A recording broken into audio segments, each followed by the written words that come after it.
Bom, pessoal, então nessa aula eu vou falar para vocês sobre o efeito da temperatura na velocidade das reações. Então, é meio que do senso comum que a temperatura ela influi na velocidade de uma reação. Então, por exemplo, quando a gente vai cozinhar os alimentos, a gente sabe que numa temperatura maior, um fogo alto, eles cozinham mais rápido, né? Um experimento que é comum a gente passar no ensino médio, ensino fundamental, você colocar um sonrisal e um copo com água quente e um copo com água fria e ver onde é que ele borbulha mais, onde ele se dissolve mais rápido. Então é, como eu falei, meio que do senso comum. Agora nós vamos ver como que a temperatura influi na velocidade das reações, por quê e determinar quantitativamente isso, tá certo? Então, para entender o efeito da temperatura, e não só da temperatura, mas também da concentração na velocidade de uma reação, é necessário um modelo para explicar isso. Então, um dos primeiros modelos que surgiram em cinética química para explicar esses efeitos, um modelo empírico, é o modelo das colisões, tá certo? Então, a gente já viu lá nas leis de velocidade que a lei de velocidade ela depende da concentração. A gente já sabe como que depende quantitativamente a velocidade de uma reação química da concentração de cada espécie envolvida na reação. Mas se a gente lembrar lá da lei de velocidade, por exemplo, uma reação de primeira ordem ela tem essa lei aqui, V igual a uma constante velocidade vezes a concentração de um reagente, tá certo? Então aqui está explicitamente o efeito da concentração. Mas a gente sabe, como eu acabei de falar, do senso comum, que a temperatura costuma influir na velocidade da reação. Só que na lei de velocidade não tem nenhum termo. Então, onde que deve estar embutida essa dependência da temperatura? Deve estar embutida na constante velocidade. Tá certo? Então, por exemplo, esses dados aqui experimentais, considerando essa reação de primeira ordem, né, essa reação de isomerização, né, do H3CN para o H3NC, observa-se experimentalmente que à medida que a temperatura aumenta de 190 graus Celsius para 250 graus Celsius, a constante velocidade ela muda de 2,52 vezes 10 a menos 5 para 3,16 vezes 10 a menos 3. Então aumentou cerca de 100 vezes a constante velocidade. Daí a importância da temperatura na velocidade de uma reação, né? Um aumento de 60 graus Celsius foi responsável por um aumento de 100 vezes na constante velocidade e, consequentemente, na velocidade da reação. Tá certo? Então, o efeito da temperatura é importante. A gente sabe qualitativamente, por esse exemplo anterior, dá para ver quantitativamente que é importante esse efeito. Mas por que esse efeito é tão importante? Então, o modelo das colisões, como eu falei para vocês, ele tenta explicar essa dependência da velocidade da reação em relação à concentração dos reagentes e à temperatura. Então, qual o objetivo desse modelo? Dessa teoria, né? É desenvolver um modelo que explica o motivo pelo qual a velocidade das reações aumenta quando você aumenta a concentração dos reagentes e a temperatura na qual a reação ocorre, tá certo?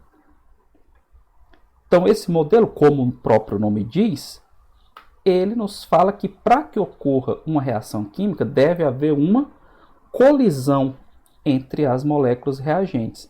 Então, para que as moléculas reajam, elas devem colidir, tá? E aí, esse modelo propõe que quanto maior for esse número de colisões, maior vai ser a velocidade das reações. Porque, de acordo com o modelo, só reagem aquelas moléculas que colidem. Então, quanto mais colisões eu tiver, mais moléculas estão reagindo ao mesmo tempo e, consequentemente, maior vai ser a velocidade da reação. E aí, o que deve fazer esse número de colisões aumentar? Quanto mais moléculas estiverem presentes, ou melhor ainda, quanto mais moléculas estiverem presentes por unidade de volume, que reflete a concentração, né, maior a probabilidade de haver colisões e, consequentemente, maior vai ser a velocidade da reação segundo esse modelo. E no caso da temperatura, por que quando aumenta a temperatura, aumenta a velocidade da reação? Porque quanto mais alta a temperatura, mais energia está disponível para as moléculas e maior a velocidade delas. Então a gente viu lá na Fisicoquímica 1, quando a gente estudou gases, por exemplo, que quando você aumenta a temperatura, você aumenta a energia cinética, né, das moléculas. A energia cinética das moléculas é diretamente proporcional à temperatura. Então, se elas estão se movimentando mais rapidamente, mais uma vez eu estou aumentando a probabilidade que essas colisões ocorram. Só que existe um detalhe aqui que não é tão óbvio assim acerca dessa teoria, que é o seguinte: nem todas as colisões levam aos produtos. Então, pode acontecer de algumas moléculas colidirem, mas que a reação não ocorra. Então, o que se observa na prática é que somente uma pequena fração das colisões elas levam à formação dos produtos. Tudo bem?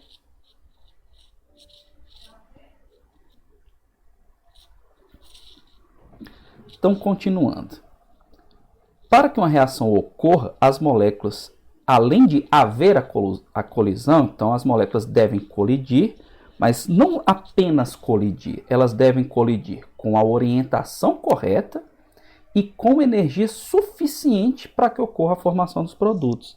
Então deve haver a combinação dessas condições.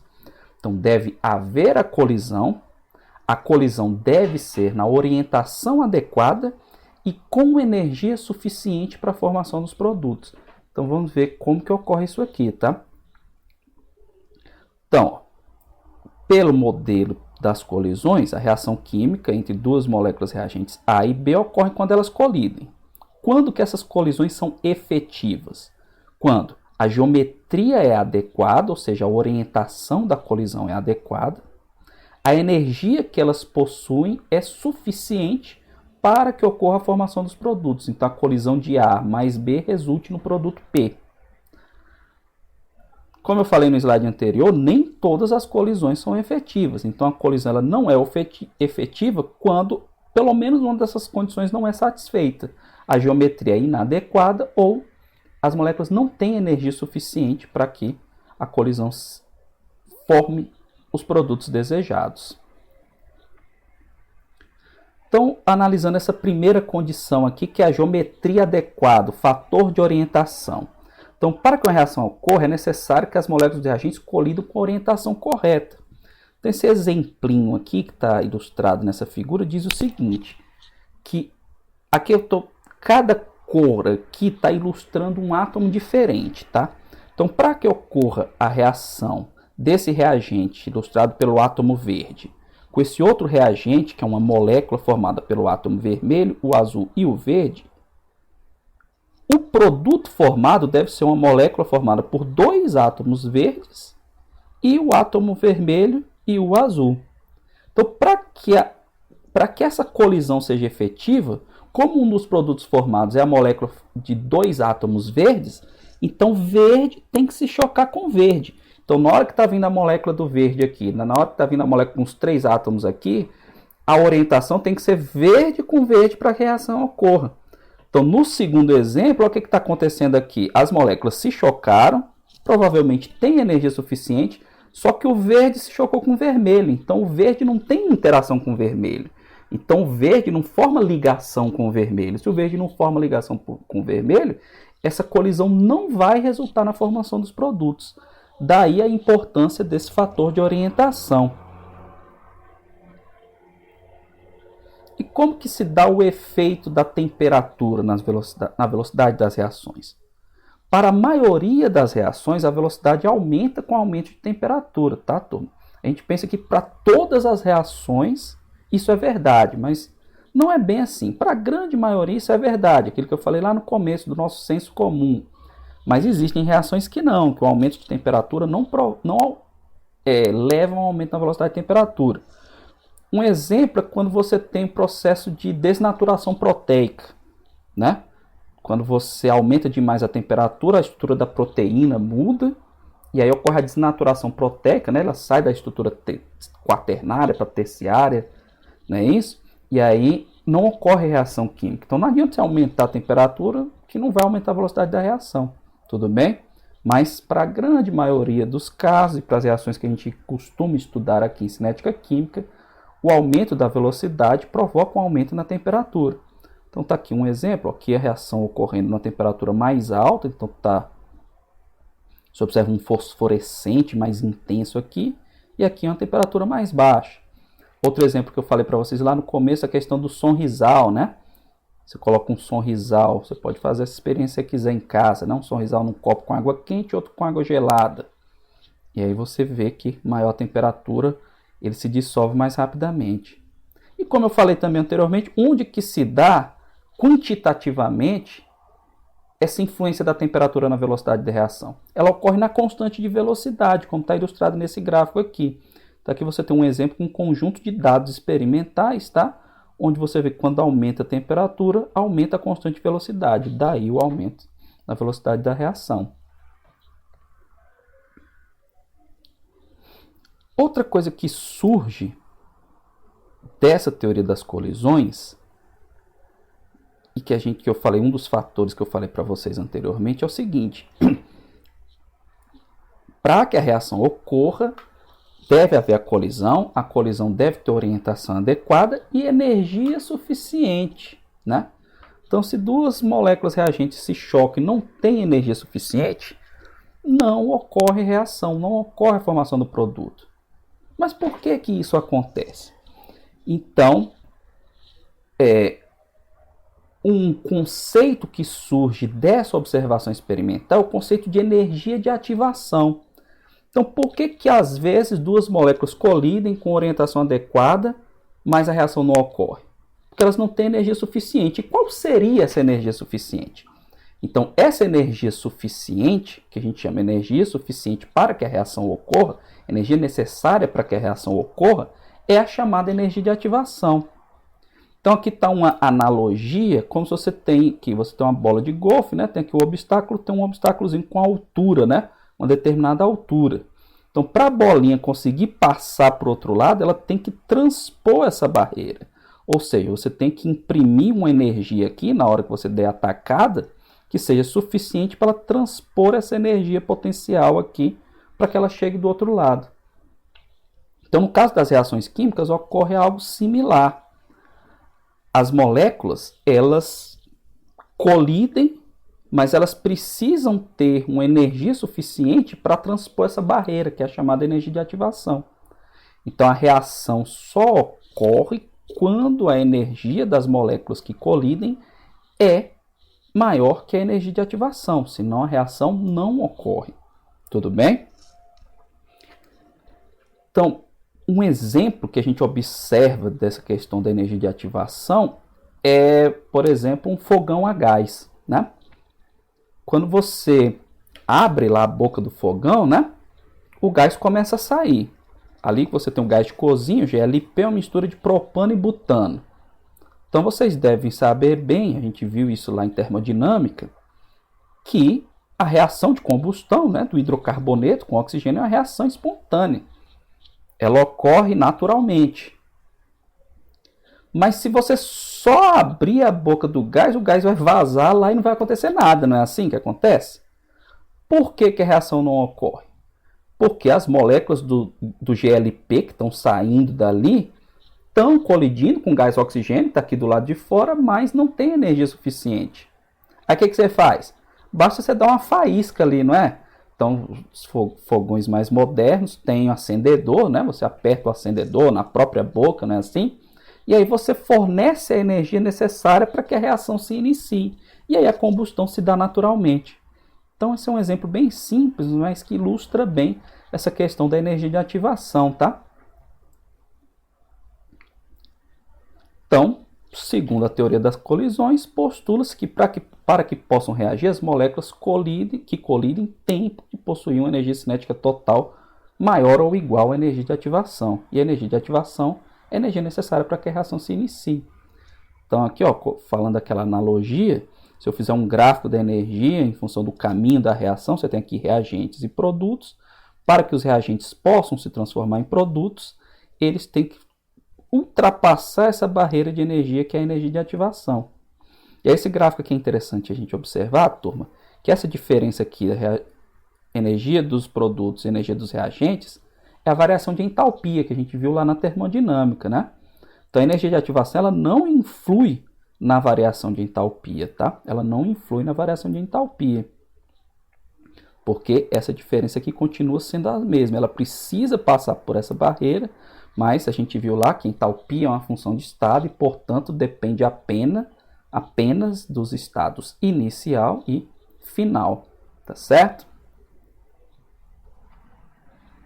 E aí, de onde surge essa energia de ativação? Por que existe essa energia mínima necessária para que a reação ocorra? Porque no decorrer da reação, turma, ocorre a formação de um intermediário que é chamado de complexo ativado, tá certo? Então, o complexo ativado é a espécie formada transitoriamente pelas moléculas de reagentes, como resultado da colisão antes da formação dos produtos. Então, quando os reagentes colidem, antes de eles se transformarem em produtos, eles formam um intermediário instável, que é o chamado complexo ativado. Então, instável porque ele tem alta energia. Então, eu preciso fornecer essa energia para chegar aqui e formar o complexo ativado. Só que como ele é instável, uma hora ele vai se decompor. E no caso ele se decompõe formando os produtos. Aí ele perde essa energia que ele recebeu. Por isso que a variação de entalpia não depende da energia de ativação. Então essa é a explicação do porquê é necessário fornecer essa energia. Fornecer não, as moléculas dos reagentes precisam ter essa energia para poder formarem o complexo ativado. Tá certo? Mas isso é um assunto que voltaremos mais adiante quando falarmos de mecanismos de reações, tá? Outra observação importante que a gente tem aqui em relação à temperatura e à influência da temperatura na velocidade das reações químicas diz respeito à distribuição de energia nas moléculas dos reagentes, tá? Então isso aqui é uma coisa que a gente viu lá também na Fisicoquímica 1, quando estudou os gases, né, o comportamento dos gases, que aqui eu estou falando do estado gasoso, mas vale também para as outras fases, né? Mas quando eu falo de gases fica mais fácil de entender. Então, imaginando que eu tenho reagentes gasosos, o que acontece? O que a gente viu lá na Fisicoquímica 1? Que as moléculas dos gases, elas têm diferentes velocidades. Nem todas as moléculas têm a mesma velocidade. Tem uma molécula que tem uma velocidade mais baixa, outra que tem velocidades mais altas, não é assim? Então, cada molécula tem a sua velocidade e, consequentemente, sua energia cinética. Então, essa distribuição das velocidades é dada pela distribuição de Maxwell-Boltzmann, que a gente viu lá na Fisicoquímica 1. E a distribuição das energias, né, é dada pela distribuição de Boltzmann. Existe uma teoria na termodinâmica estatística que explica essa distribuição de Boltzmann, tá? Aqui eu vou falar, a gente já conhece, já viu, mas eu vou falar aqui só que ela existe e como que ela afeta a velocidade das reações químicas. Então, as velocidades das moléculas em um gás, por exemplo, elas se distribuem segundo a distribuição de Boltzmann. O que diz a distribuição de Boltzmann? Que para eu determinar a fração de moléculas com energia igual ou superior a um determinado valor, devo integrar a função matemática da distribuição de Boltzmann, que não vem ao caso, tá? E aí eu pego a área debaixo da curva. Estão vendo aqui a área debaixo da curva? Então, essas são as moléculas que têm energia superior a essa energia que está representada na linha pontilhada aqui. Eu posso aplicar isso para qualquer valor de temperatura aqui, mas qual é a nossa energia de... Qualquer valor de temperatura não, qualquer valor de energia. Mas qual é a nossa energia de interesse aqui? A energia de ativação. Então, eu tenho aqui a energia de ativação. Se eu quero saber qual é a fração de moléculas que vai colidir de maneira efetiva, são aquelas que têm energia superior à energia de ativação, tá? Igual ou superior à energia de ativação. Então, o que vai acontecer? Eu integro a distribuição de Boltzmann e vejo que fração de moléculas são essas. Essas vão ter colisões efetivas. E aí, como que eu relaciono isso com a velocidade da reação? Quanto mais colisões, foi o que a gente viu lá no comecinho, quanto mais colisões eu tenho, maior vai ser a velocidade da reação. Então, como que eu visualizo o efeito da temperatura nisso? Quando a gente aumenta a temperatura, lá na distribuição de Boltzmann, a curva ela sofre essa alteração aqui também. Essa integral aqui total tem que dar 1, tá certo? Por que ela tem que dar 1? Porque isso aqui é a fração de moléculas. Quando eu somo todas as frações, a soma de todas as frações tem que dar 1, que é 1 inteiro, né? Então, por exemplo, aqui eu estou numa temperatura mais baixa. Então, na distribuição de Boltzmann, quanto mais baixa a temperatura, eu tenho esse pico mais achatado, tá? Quando eu aumento a temperatura, eu aumento a energia de todas as moléculas. Então, eu estou deslocando aqui para a direita as energias das minhas moléculas. Por isso que o pico vai mais para a direita. Só que ele se alarga mais e fica mais baixo. Por que ele se alarga mais e fica mais baixo? Porque essa área total aqui debaixo da curva vermelha tem que ser igual à área total da curva azul, que tem que dar 1, né? Então, quando eu faço isso, numa temperatura maior, olha o que acontece com a fração de moléculas com energia maior que a energia de ativação. Ela aumenta. Então, se eu tenho um número maior de moléculas com energia maior que a energia de ativação, eu vou ter mais colisões efetivas e a temperatura e a velocidade da reação vai ser maior. Tá certo, turma? Então, essa é uma introdução de como a temperatura ela afeta a velocidade das reações. No próximo vídeo, eu vou aqui eu expliquei qualitativamente, falei sobre a teoria das colisões, e no próximo vídeo eu vou falar os aspectos quantitativos dessa influência da temperatura na velocidade da reação. Tudo bem?